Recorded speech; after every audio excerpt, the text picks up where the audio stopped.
Bagaimana sih mengevakuasi korban ini, ya kan? Akhirnya apa? Karena tidak ada yang membawa singso kalau pengen memindahkan batangnya, tidak ada yang kuat untuk mengangkat batangnya, akhirnya apa? Korbanlah yang kita potong. Bukan batangnya yang kita potong, tapi korbannya yang kita potong. Jadi dipotong setengah perut ke atas dan di bawah paha bawah. Kita tarik. Jadi pertanyaannya apa? Apa yang tertinggal di situ? Yang tertinggal adalah tulang rusuk dan seisi perut di bawah pohon itu.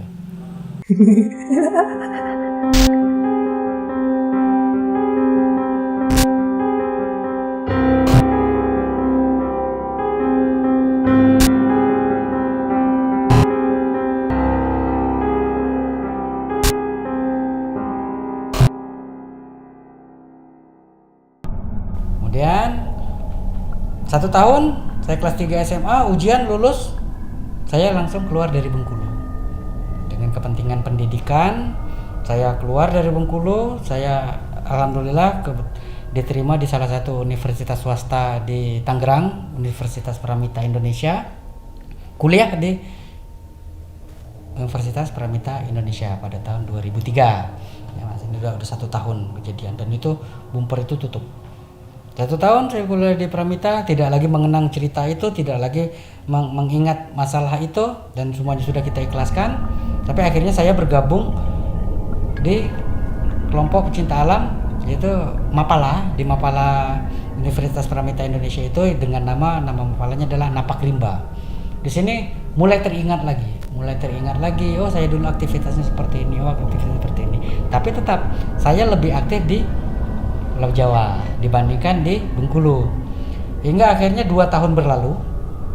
2 tahun berlalu dengan saya tidak pernah lagi datang ke Bumi Perkemahan Datar Lebar ini, sampai akhirnya tahun 2005 saya dapat undangan dari teman-teman lama, dari teman-teman pendakian lama, ingin mengadakan reunian waktu itu. Yuk, kita udah lama nggak daki, kita udah lama nggak ngumpul, kita udah sama-sama ngerantau, ayo kita lakukan reuni. Reuninya waktu itu bertepatan dengan 17 Agustus 2005 kita reunian di Bukit Kaba. Di Bukit Kaba itu salah satu gunung di Bengkulu, tidak di Datar Lebar. Kenapa? Orang-orang sudah menganggap itu adalah daerah yang wisit, ya kan, daerah yang sudah angker. Dan bisa dikatakan Datar Lebar itu sudah menjadi hutan kembali, tidak ada lagi tempat untuk mendirikan tenda. Itu sudah menjadi hutan kembali dengan pohon-pohon yang dulu hanya selutut sekarang udah setinggi 3 meter, ya kan, dengan rumpun bambu yang udah semakin lebat, dengan pohon-pohon yang dulunya kecil sekarang udah besar-besar. Jadi kita melakukan reuni di Bukit Kaba. Setelah kejadian 40 hari itu, seluruh penggiat alam di Bengkulu itu sudah tidak ada lagi yang berani. Kalaupun ada berani, mungkin yang tidak tahu, kan gitu ya. Tidak ada lagi yang berani melakukan aktivitas di Datar Lebar, sampai akhirnya Datar Lebar ini menjadi bumper mati lagi, ya kan, menjadi bumper yang tidak pernah tersentuh lagi sampai saya akhirnya tahu di tahun 2005 itu ya. Dan kenapa teman-teman mengajak reuni di 2005 itu di Bukit Kaba, ya karena apa? Tidak ada lagi yang berani datang atau mendirikan tenda atau berkemping di Datar Lebar itu, sampai akhirnya timbul wacana, timbul cerita, apakah ini betul atau tidaknya kita belum ada yang tahu. Di Datar Lebar itu saat kita ngumpul, entah kenapa kita menceritakan itu lagi, Mas Ganes, ya kan, lo orang kok pada ngumpul di sini gitu kan, kok pada nggak ke Datar Lebar? Karena saya 2 tahun di Tangerang, ya kan, 2 tahun di Tangerang tidak tahu lagi cerita tentang Datar Lebar itu. Dan mereka bercerita, mereka orang-orang yang tahu tentang tragedi di Datar Lebar itu bercerita, nggak ada lagi orang ke Datar Lebar. Loh, kenapa? Semenjak lo pergi, katanya, semenjak kamu pergi, kamu meninggalkan Bengkulu, Datar Lebar itu sudah menjadi hutan kembali dan tidak ada satu orang pun yang berani ke sana. Yang pertama, karena memang tahu mereka tragedi itu, ya kan? Mereka adalah saksi mata dari tragedi itu. Yang kedua, dari cerita-cerita orang-orang yang di desa Datar Lebar itu, di desa terakhir itu, mereka juga menceritakan keangkeran, mengatakan bahwa hampir setiap malam akan ada 3 orang pendaki yang mengetuk pintu warga ini, dibuka, itu tidak ada orang.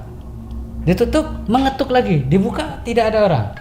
Setiap ketiga kali diketuk, si pemilik rumah akan bertanya, siapa, mau apa, kok ganggu kita gitu kan. Dan tiga pendaki ini, jadi si yang mengetuk itu ini akan bilang, kami para pendaki, kami butuh beras. Lucu kan? Tengah malam mengaku dia pendaki, kami butuh beras. Setiap bukaan ketiga, setelah ketukan ketiga dibuka, dan betul itu ada 3 orang pendaki. Sedangkan mereka tahu tidak ada lagi para pendaki yang mendaki itu. Dan lucunya itu kejadian hampir setiap malam dan dengan pendaki 3 orang pendaki yang sama. Pertanyaannya, apakah pendaki ini si almarhum tadi atau ada pendaki lain yang iseng? Kan itu pertanyaannya. Cuman tetap ini akan menjadi momok, ini akan menjadi hantu bagi mereka orang kampung. Dan itu tersebar, berita itu tersebar seantero Bengkulu ya, seantero Bengkulu, ke seluruh para penggiat alam, cerita itu beredar. Itulah cerita yang beredar. Nah, kita yang di Tangerang kan nggak kesampaian nih ceritanya, kita kesampaian sampai hari reuni itu mereka menceritakan kejadian itu. Kalau kita berbicara logika, bahwa ngapain sih kamu tiap malam daki dan ngapain kamu tiap malam minta nasi ke warga, minta beras ke warga? Itulah yang menjadi pertanyaan, dan itulah yang dianggap tidak logis oleh warga setempat, sampai akhirnya timbul bahwa ini bukan pendaki tapi ini adalah almarhum atau mendiang yang pernah terjadi di saat tragedi itu.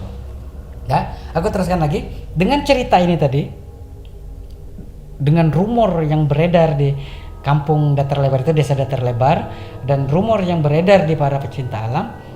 Akhirnya aku sebagai saksi mata, ya kan, sebagai saksi sejarah, dan menganggap ini adalah teman yang meninggal, ini adalah teman kita ya, meninggal ini adalah teman kita, dan juga timbullah rasa penasaran.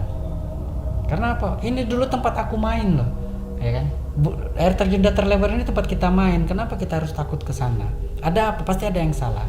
Tapi akhirnya di saat reuni 17 Agustus 2005 itu kita tentukan, yuk kita lakukan ekspedisi. Waktu itu Mas Gendis, kita lakukan ekspedisi.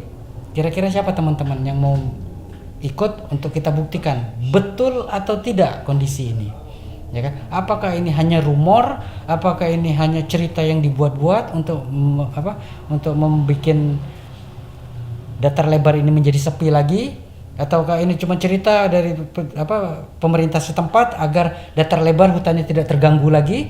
Kita tidak tahu. Makanya itu ada misi-misi yang kita bawa di saat ekspedisi alam gaib itu.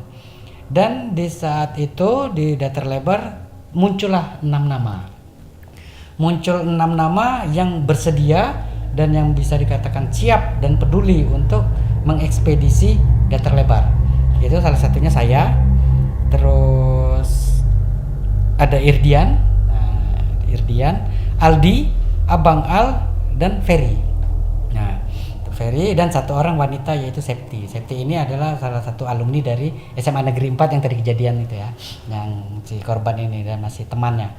Makanya karena dia mikir, oh ini anak SMA gue, ini teman gue nih, gue ikutlah. Waktu itu si Septi ini, dia satu-satunya wanita yang ikut dalam ekspedisi itu.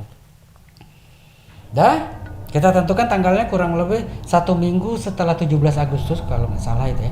Kurang lebih 1 minggu setelah 17 Agustus kita putuskan, kita rencanakan, mulai kita manage kapan kita berangkat, bagaimana keadaan di sana, dan apa nanti yang bakal kita lakukan di sana. Kita skematik udah. Dalam skemanya, dalam skenarionya, kita akan melakukan ekspedisi selama 3 malam. Jadi 4 hari 3 malam. Nah, karena apa? Kita akan mengumpulkan seluruh data, ya kan? Berangkat dari kota itu kita setelah zuhur kita berangkat dari kota, karena kalau kami para penggiat alam di Bengkulu itu jarang ada yang punya kendaraan waktu itu, sampai akhirnya kita melakukan perjalanan dengan menumpang, mencari mobil tumpangan, mulai dari dapat losbak ya, sesampainya aja lah. Losbak ini sampainya mana sih, mobil carrier ini sampai mana, sampai sana, nanti kita turun nyambung lagi dengan mobilnya. Sampai akhirnya maghrib kita nyampe di lokasi, nyampe di kampung, sampai di desa Datar Lebar kita maghrib.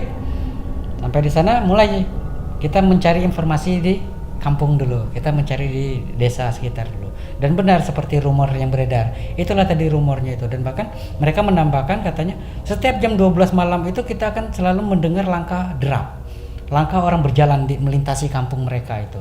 ya kan? Tapi tidak menggunakan penerangan, hanya terdengar langkah seperti orang hendak melakukan pendakian, tapi setelah dilihat ternyata tidak ada. Nah, itu ada sedikit tambahan. Kita cerita, data terkumpul, kita melakukan pendakian dengan misi adalah ekspedisi, ya kan? Di sini bisa dikatakan kita berarti ini berarti memang nantangin nih, gitu kan? Pengen melihat apakah itu ada, apakah itu tidak ada, apakah ini hanya cerita, apakah ini betul-betul ada. Melakukan pendakian sekitar jam 9 malam dari Desa Datar Lebar, melakukan pendakian sampai di air terjun Datar Lebar yang memang betul keadaannya sudah cukup memprihatinkan untuk para pendaki, tapi cukup bagus untuk alam. Karena apa? Hutannya sudah menjadi rimbun, hutannya sudah menjadi asri kembali, sudah menjadi hijau dan tidak ada jalan untuk mencapai lokasi. Kita mulai merintis seingat-ingatnya kita, kayaknya arahnya ke sini deh. Kayaknya ini dulu jalan deh di sini. Kita hanya seingatnya kita saja sampai akhirnya alhamdulillah kita sampai di bumper bibir air terjun. Di tempat kita tahlil tadi ini ya Mas, tempat kita tahlil tadi. Dan seperti biasa kita mendirikan tenda itu. Mendirikan tenda di sana. Mendirikan tenda di sana dan selalu di saat sampai dengan niat kita misi kita tadi adalah ekspedisi dan kita adalah orang-orang yang beriman, kita lakukan, kita kasih hadiah doa, kita kasih tahlil, kita kasih yasin, ya. Kita kasih yasin, maksudnya agar ya karena dia yang meninggal adalah teman kita, masa ya kita datang nggak bawa oleh-oleh kan gitu ya. Kita doai dan kejadian terulang kembali. Kejadian 2 tahun terulang kembali. Kejadian 2 tahun terulang kembali. Apa? Tenda itu muncul lagi. Tapi hanya bedanya di saat 2 tahun yang lalu kondisi sangat terbuka, tenda itu jelas terlihat. Di malam 2 tahun 2005 itu yang terlihat apa? Remang-remang api. Dan tapi kita tahu posisi api itu, posisi nyala cahaya itu adalah posisinya si tenda kejadian. Nah, dan itu ada cahaya yang gimana ya, kalau kita ngomong di sela-sela pohon itu kok ada cahaya di situ, kok ada cahaya, ya kan? Sedangkan kita tahu tidak mungkin ada lagi para pendaki selain kami, ya. Saya memberanikan diri. Di saat itu saya memberanikan diri untuk apa cahaya ini? Ya, di 2005 itu apa cahaya ini, gitu kan? Kita mulai diskusikan dengan teman-teman. Kalian lihat nggak di atas ada cahaya? Lihat, semua lihat, kata dia gitu kan. Mau kita datengin, apa kita tunggu di sini? Karena visi kita adalah ekspedisi ini, jadi beda dengan misi awal kita adalah tahlil dan memasang prasasti. Kita datangi, akhirnya diskusi, kita memberanikan diri untuk datang ke tempat ini tadi, tempat yang cahaya ini. Kita naik ke atas, ke bumper yang kedua, bumper yang di atas itu, ditemukan tidak ada satupun tenda, tidak ada satupun cahaya selain cahaya senter kami, ya kan? Dan hingga kami datang dan masih menemukan prasasti tempat kita mendirikan untuk sebagai peringatan ini tadi, untuk mengenang para almarhum. Kita dirikan prestasi itu alhamdulillah masih ada dan masih utuh. Tapi cahayanya tadi hilang. Udah, interaksi malam itu, interaksi astralnya seperti itu. Kita kembali lagi ke tenda kita, mulai dengan diskusi-diskusi ringan, apa maunya besok, gimana gini. Tapi di saat diskusi-diskusi ini mulai dari jam 12 malam sampai fajar, sampai jam 5 pagi, kita itu diserang dengan interaksi-interaksi ini. Diserang dengan aktivitas gaib. Mulai dari terdengar suara tangisan, ya, mulai dari terdengar lagi suara tertawa, terdengar lagi suara orang sedang ngobrol, ya kan? Seperti gimana sih kalau kita lagi di bumi perkemahan rame gitu kan kedengarannya sayup-sayup. Oh, si Anu lagi ngobrol ini, oh tenda itu lagi nyanyi-nyanyi. Itu sangat ramai malam itu. Dan terakhir adalah terdengar teriakan, jeritan orang minta tolong. Kalau yang 3 ini tangisan ini udah biasa, ini namanya daerah hutan-hutan kayak gitu udah biasa. Tapi yang jeritan minta tolong ini, timbul pertanyaan, apakah ini teman kita yang minta tolong? Apakah makhluk lain yang hanya mengganggu konsentrasi kami? Tapi tetap kami orang 6 itu kan berpikir, itu teman, tolongin, itu teman, tolongin. Tapi dalam nurani sendiri akan ada bentrok, ada konflik. Siapa yang harus kita tolong?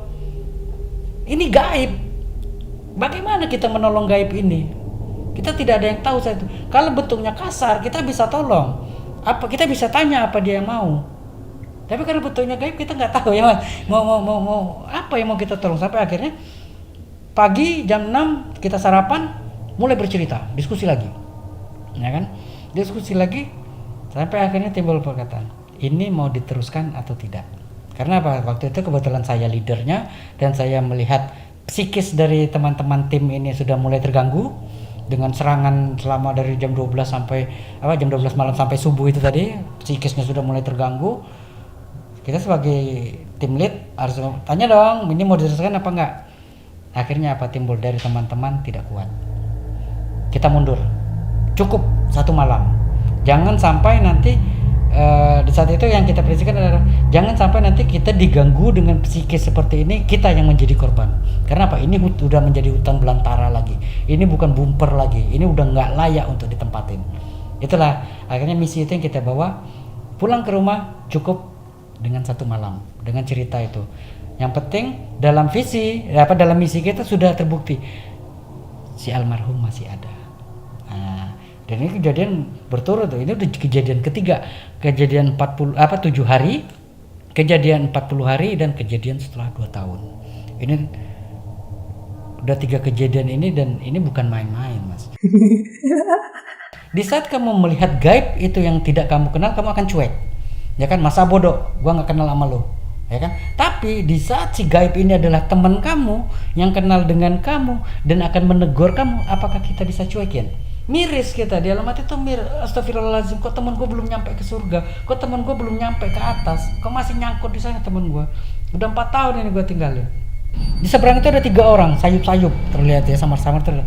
3 orang ini, astagfirullahaladzim, kenapa kamu datang lagi? Saya udah pamit sama kamu, ini adik-adik kamu, kenapa kamu datang lagi? Gitu kan? Astagfirullahaladzim.